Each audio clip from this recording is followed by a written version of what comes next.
First, stability of half filled and complete filled orbital. Half filled orbital or complete filled orbital stability explain number. Exactly, half filled and complete filled orbital have a greater stability. Half filled, complete filled orbital have a greater stability than other partial filled configuration. Partial filled configuration in degenerate orbital. So degenerate orbitals பாத்தீங்கன்னா degenerate orbital பொறுத்த வரைக்கும் B and DF orbital தான். Okay, S orbital degenerate orbital வரக்கூடிய degenerate same எனர்ஜியா இருக்கக்கூடிய orbitals. Okay, half filled இருக்கணும் அல்லது complete filled இருக்கணும். Half filled இருந்துச்சு இல்ல complete filled இருந்தா தான் அது stable greater stability இருக்கும். Half filled இருக்கணும் அல்லது complete filled இருக்கணும். So அப்படியே half filled இல்ல complete filled-னா அது வந்து அது less stable தான் இருக்க முடியும்.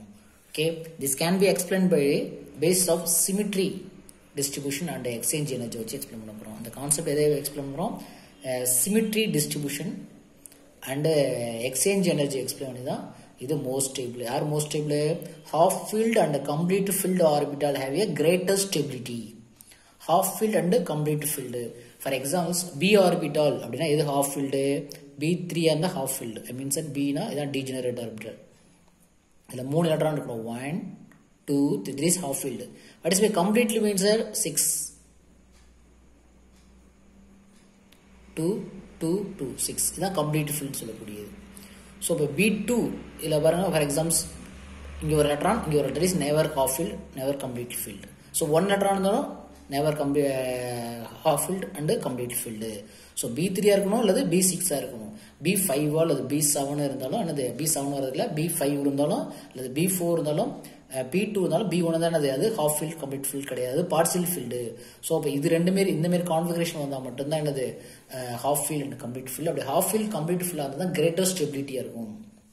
அது D orbital அப்படின்னா அது 5 பாக்ஸ் இருக்கும், 5 box. So 1 2 it is not half filled, it is not complete filled, it is a partially filled. So 4 5 that is one is complete half filled. Complete filled means that fully filled. 1 how many electrons? 2 2 2 2 completely filled. That is completely filled. T10 it is a completely filled. T5 is a half filled. D4 D3 T1 D7 D8 D9 half filled கிடையாது, completely is a partial filled. So இவங்க மாதிரி இருந்தாதான் stable greater stability இருக்கும். Half filled, exactly half filled and complete filled orbital have greater stability than other partially filled configuration. Partial na other than half filled complete filled orbital எல்லாமே அது என்னது அதை விட greater stability இருக்கும். இது எப்படி explain பண்றா? Symmetrical distribution. This can be explained on the basis of symmetrical distribution and exchange energy. இதை next classல பார்க்கலாம். Chromium 3d5 chromium atomic number 24. இப்போ 24 அப்படின்னா இங்கே ஒரு 6 இருக்குது, ரிமைனிங் இருக்கக்கூடிய 18 எலக்ட்ரான் போல நம்ம ஆர்கான்ங்கிற நோபல் கேஸ் யூஸ் பண்ணிட்டோம். நம்ம வரிசை இருக்கும், that is outer most configurations 1s2 2s2 2p6 எழுதிடுவோம். ஸோ அதுக்கு பிறகு நம்ம ஸ்கொயர் பேக்கெட் போட்டு நம்ம ஆர்கான் யூஸ் பண்ணிக்கலாம். ஓகே, இந்த ஃபர்ஸ்ட் கான்செப்ட் எடுக்கலாம். 1s2 2s2 2p6 3s2 3s2 3p6 இது வரைக்கும் என்னது 10. ஸோ இது வரைக்கும் அடுத்தானது 3d5 4s1 அப்படின்னு எழுதியிருப்போம். ஸோ இதுதான் அவுட்டர் மோஸ்ட் கான்ஃபிகரேஷன். இதுதான் இதுக்கு போல் யூஸ் பண்ணிக்கிட்டோம். இது வந்து ஆர்கான் 18 இருக்கா, 18ங்கிறது கம்ப்ளீட் ஃபில் ஆச்சா. ஸோ அதுதான் ஆர்கானுங்கிறது யூஸ் பண்ணியிருக்கோம், நோபல் கேஸ். ஸோ இப்படி எழுதிக்கலாம், 3d5 4s1 மட்டும் எழுதிக்கலாம். So not 3d4 4s2, okay, not 3d4 4s2 argon 3d4 4s2 ஏன்னா இது ஹாஃப் ஃபீல்டாக இருக்குது. So due to symmetrical distribution and exchange energy of d electron, அப்போ எலக்ட்ரான் எக்ஸ்சேஞ்ச் எனர்ஜிக்கு பாசிபிலிட்டிஸ் இருக்கிறதாலையும் ஸோ அதனால தான் இதுமாரி எழுதுறோம். என்ன reason? 3d5 4s1. why 3d5 4s1 ஆல்ரெடி நம்ம பார்த்துருப்போம். குரோமியோட ஆக்சுவல் கான்ஃபிகரேஷன் இது எக்ஸ்பெக்டட் கான்ஃபிகரேஷன். ஏன் இது நாட் இதுதான் கரெக்ட் அப்படின்னு கேட்டால் என்ன காரணம்?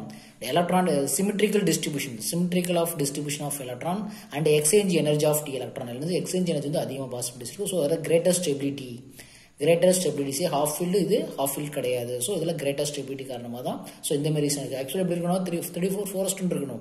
ஸோ இங்கே ஸ்விப் பண்ணி தான் 3d5. அப்போ இதுதான் கரெக்ட், இது ராங். என்ன காரணம்னா half filled configuration. Okay, so இப்போ நெக்ஸ்ட் பார்க்க போகிறது சிமெட்ரிக்கல் டிஸ்ட்ரிபியூஷன் எக்ஸ்சேஞ்ச் எனர்ஜியை நெக்ஸ்ட் கிளாஸில் பார்க்கலாம். Okay, symmetrical distribution of electron. Symmetrical distribution எலக்ட்ரானா symmetry leads to stability. Symmetry என்ன லீட் பண்ணுது? ஸ்டெபிலிட்டியை லீட் பண்ணக்கூடிய. சிமெட்ரியா இருந்துச்சுன்னா ஸ்டெபிலிட்டியா இருக்கும். So the half filled fully filled I means complete filled configuration have a symmetrical distribution of electron. யாரெல்லாம் ஹாஃப் ஃபீல்டு கம்ப்ளீட் ஃபீல்டு இருக்காங்களோ அவங்களாம் சிமெட்ரிக்கல் சொல்ல போகிறோம். ஸோ அதனால தான் greater stability. Symmetry leads to the stability. So யாரெல்லாம் symmetrical distribution அப்படின்னு கேட்டோம்னா ஹாஃப் ஃபீல்டு கம்ப்ளீட் ஃபீல்டு இருக்கக்கூடிய configuration symmetrical distribution of electron வந்து சிமெட்ரிக்கல் டிஸ்ட்ரிபியூஷன் ஆஃப் எலக்ட்ரான் இருக்கும். ஸோ தே ஆர் மோஸ்ட் ஸ்டேபிளாக இருப்பாங்க. சிமெட்ரிக்கல் டிஸ்ட்ரிபியூஷன் இருந்தால் மோஸ்ட் ஸ்டேபிளாக இருப்பாங்க. அன்சிமெட்ரிக்கல் கான்ஃபிகரேஷனை விட they are most stable than unsymmetrical distribution. அப்போ யாரெல்லாம் சிமெட்ரிக்கல் டிஸ்ட்ரிபியூஷன்னா ஹாஃப் ஃபீல்டு கம்ப்ளீட் ஃபீல்டு இருக்காங்க. இப்போ பி ஆர்பிட்டல் நம்ம எஸ்ல கன்சிடர் பண்ண முடியும். அதான் டீஜெனரேட் ஆர்பிட்டல்ங்கிறது பி அண்ட் டிஎஃப் ஆர்பிட்டல் தான். B3 அப்படின்னா 1 2 3 இது ஹாஃப் ஃபீல்டு. எல்லாத்துலேயும் சிங்கிளாக ஃபில் பண்ணி தான் ஹாஃப் ஃபீல்டு. எல்லாத்துலேயும் ஃபுல்லாக ஃபில் பண்ணி தான் கம்ப்ளீட் ஃபீல்டு. பாருங்க 3 ஆர்பிட்டல் 3லேயே ஒரு எலக்ட்ரான் இருக்கணும். That is half filled. So symmetrical distribution. இது is symmetrical distribution of electron. P ஆர்பிட்டலில் 3 பாக்ஸ் இருக்கும். How many electrons? டோட்டலி 6. 1 2 3 4 எல்லாத்தையும் ஃபுல்லி ஃபில்டாக இருக்கும். ஸோ இது ரெண்டுமே சிமெட்ரிக்கல் டிஸ்ட்ரிபியூஷன் தான். இப்போ சிமெட்ரிக்கல் டிஸ்ட்ரிபியூஷனாக இருந்தால் ஸோ அது என்னது மோஸ்ட் ஸ்டேபிளாக இருக்கும். Symmetrical leads to stability. So யாரெல்லாம் symmetrical half filled complete filled இருக்கலாம் சிமெட்ரிக்கல் கான்ஃபிகரேஷனாக இருக்கும். ஸோ இப்போ சிமெட்ரிக்கல் கான்ஃபிகரேஷனாக இருந்தாங்கன்னா தே ஆர் மோஸ்ட் ஸ்டேபிளாக இருப்பாங்க. தென் அன்சிமெட்ரிக்கல் டிஸ்ட்ரிபியூஷன். அன்சிமெட்ரிக்கல் டிஸ்ட்ரிபியூஷன்னா B1 ஒரே ஒரு எலக்ட்ரான் இருந்துச்சுன்னா பி ஆர்பிட்டல் 3 ஆர்பிட்டல் இருக்கு. ஆனால் 1 வந்து அது அன்சிமெட்ரிக்கல். 2 இருந்தாலும் அன்சிமெட்ரிக்கல் தான். ஓகே. அதடுத்து 4 இருந்தாலும் அன்சிமெட்ரிக்கல் தான். 4 மீன்ஸ் எப்படி இருக்கும்? B4 அப்படின்னா 3 ஆர்பிட்டல் இருக்கும். 1 2 3 this is half filled. So 4 அப்படின்னா அது not half field not full field. So 4 5 இருந்தாலும் என்னது அது அன்சிமெட்ரிக்கலில் தான் வருது. அன்சிமெட்ரிக்கல் டிஸ்ட்ரிபியூஷன் தான். B3 B6 அது மாதிரி D5 D10 டி ஆர்பிட்டல்னா 5 பாக்ஸ் இருக்கணும். எல்லாத்தையும் சிங்கிளாக இருந்தால் ஹாஃப் ஃபீல்டு, எல்லாத்தையும் ஃபுல்லாக இருந்துச்சுன்னா ஃபுல்லி ஃபீல்டு. ஸோ இவங்க 2 பேர் தான் என்னது சிமெட்ரிக்கல் டிஸ்ட்ரிபியூஷனு. ஸோ இப்போ D1 D2 D3 D4 D6 D7 D8 so D9 so இவங்கெல்லாம் வந்து என்னதுன்னா அன்சிமெட்ரிக்கல் டிஸ்ட்ரிபியூஷனில் வருவாங்க. ஓகே. அப்போ அன்சிமெட்ரிக்கல்னா லெஸ் ஸ்டேபிளாக இருப்பாங்க. இவங்க தான் மோஸ்ட் ஸ்டேபிள். சிமெட்ரிக்கெல்லாம் எல்லாத்தையும் சிங்கிள் எலக்ட்ரான் இருக்கணும், அல்லது எல்லாத்தையும் ஃபுல்லாக இருக்கணும். ஸோ சிங்கிளாகவும் இல்லை அப்படி எல்லாம் எப்படின்னா இன்கம்ப்ளீட்டாக இருந்துச்சுன்னா அது வந்து அன்சிமெட்ரிக்கல் டிஸ்ட்ரிபியூஷன். அப்போ symmetrical distribution is a most stable. Symmetrical distribution A most stable. Okay. Next நம்ம எக்ஸ்பிளைன் பண்ணக்கூடிய அடுத்த எக்ஸ்சேஞ்ச் எனர்ஜி நம்ம எக்ஸ்பிளைன் பண்ண அடுத்த கிளாஸ் வந்து என்னது எக்ஸ்சேஞ்ச் எனர்ஜி. எக்ஸ்சேஞ்ச் எனர்ஜி அப்படிங்கிறது 2 or more electron with the same spin in present in degenerate orbital. Degenerate orbital அப்படின்னா இங்க பாருங்க இப்படி தான் இருக்கணும். இதான் degenerate ஆர் சேம் எனர்ஜி இருக்கும். 5 பாக்ஸ் இருக்கணும். இது டி ஆர்பிட்டல் இது பி ஆர்பிட்டல் இந்த மாதிரி degenerate orbital சேம். இது எல்லாத்துக்குமே 3த்துக்கும் சேம் எனர்ஜி. இது 5க்குமே சேம் எனர்ஜி. ஸோ அதில் 2 or more electron வந்து எடுத்துக்கணும் சேம் ஸ்பின்னாக இருக்கணும். எப்படின்னா 1 2 3 இப்படி சேம் ஸ்பின்னாக இருக்கணும். Okay. It is not same spin.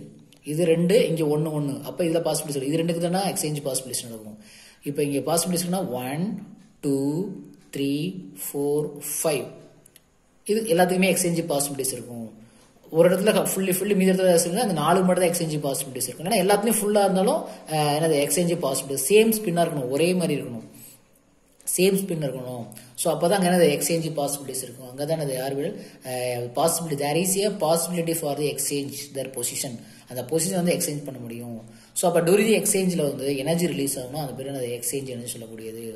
2 or more electron with same spin. Same ஸ்பின்னா இது சேம் ஸ்பின், இது சேம் ஸ்பின். இப்படி இருந்தால் ஆப்போசிட் ஸ்பின் சொல்லக்கூடியது. ஸோ அப்போ இதுவும் ஒரே மாதிரி ஸ்பின்னாக இருக்கணும். அப்போ இது 2 எக்ஸ்சேஞ்ச் பண்ணிக்கலாம். இது 2 எக்ஸ்சேஞ்ச் பாசிபிலிட்டிஸ் இருக்கும். இது இந்த இடம் இது இங்கே வந்துடலாம், இதை இங்கே பண்ணிக்கலாம். ஸோ அதுமாதிரி சேம் ஸ்பின்னாக இருக்கும்போது நம்ம வச்சுக்கலாம். ஆர்பிட்டால் இருக்கக்கூடியது நம்ம என்னது எலக்ட்ரானை எக்ஸ்சேஞ்ச் பண்ணிக்க முடியும்.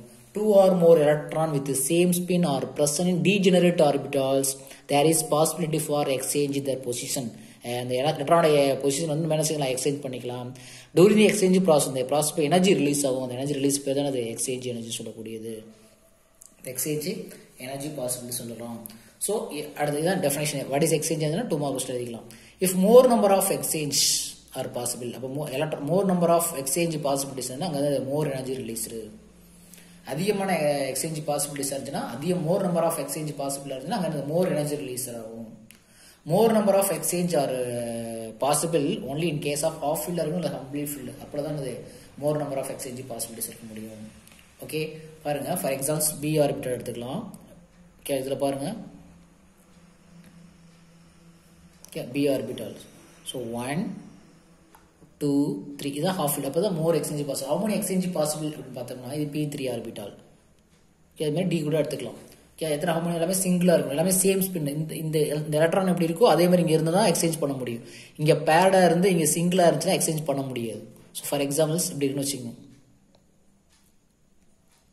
2 2 2.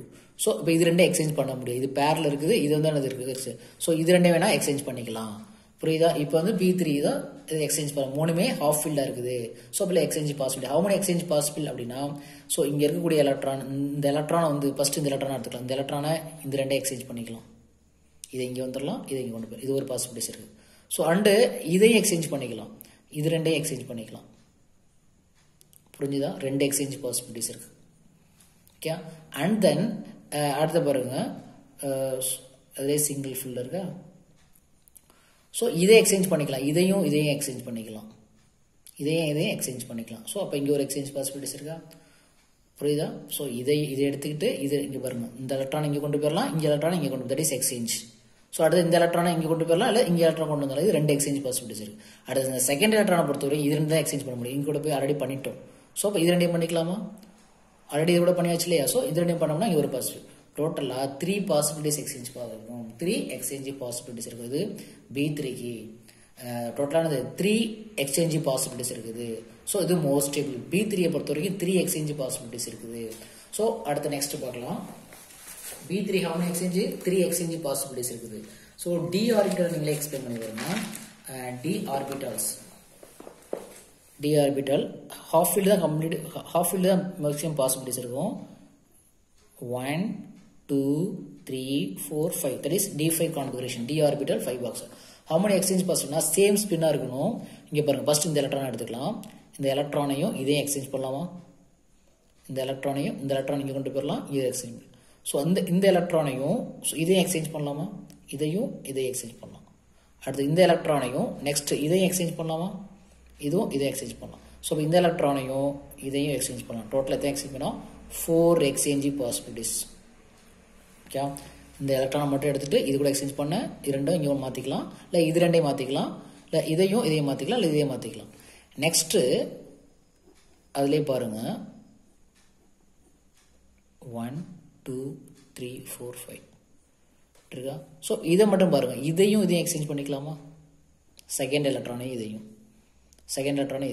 ஸோ இப்போ செகண்ட் எலக்ட்ரானையும் தேர்ட் எலக்ட்ரானை எக்ஸ்சேஞ்ச் பண்ணிக்கலாமா? இதையும் பண்ணலாமா? how many exchange possibilities? 3 exchange possibilities. So this is the experiment.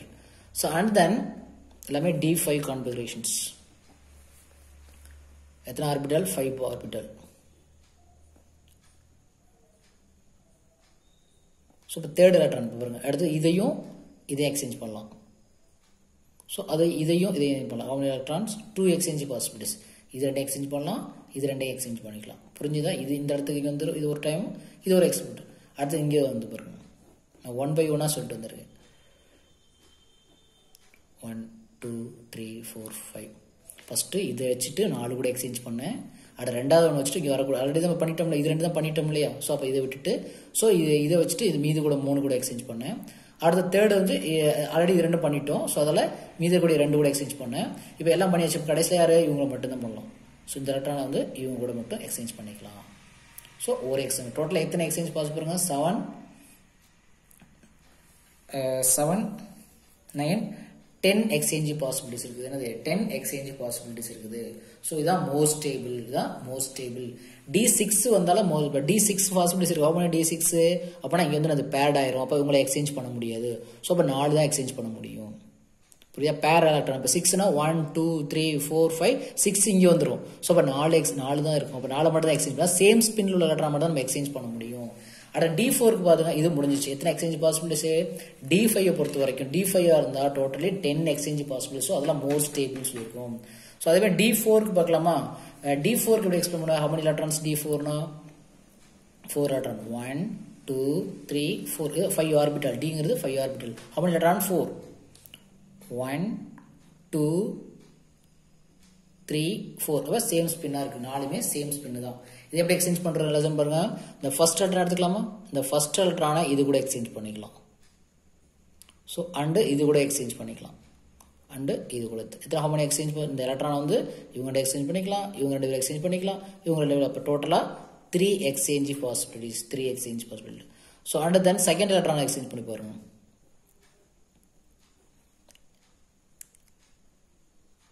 நாலு எலக்ட்ரான் தான் d4 தான் சொல்லிட்டேன் d5 முடிச்சாச்சு சோ அப்ப இவங்க ரெண்டு பேரும் ஆல்ரெடி எக்ஸ்சேஞ்ச் பண்ணிட்டோம் சோ அப்ப இவங்களை விட்டுட்டு சோ இவங்க ரெண்டு பேரும் எக்ஸ்சேஞ்ச் பண்ணிக்கலாமா 2 electrons சோ அப்ப அடுத்து இவங்க ரெண்டு பேரும் எக்ஸ்சேஞ்ச் பண்ணிக்கலாம் யாரோ மாதிரி போட்டுங்க இவங்க ரெண்டு பேரும் எக்ஸ்சேஞ்ச் பண்ணி do you understand அப்ப எத்தனை exchange possibilities 2 exchange possibilities so அப்ப முடிஞ்சு லாஸ்ட்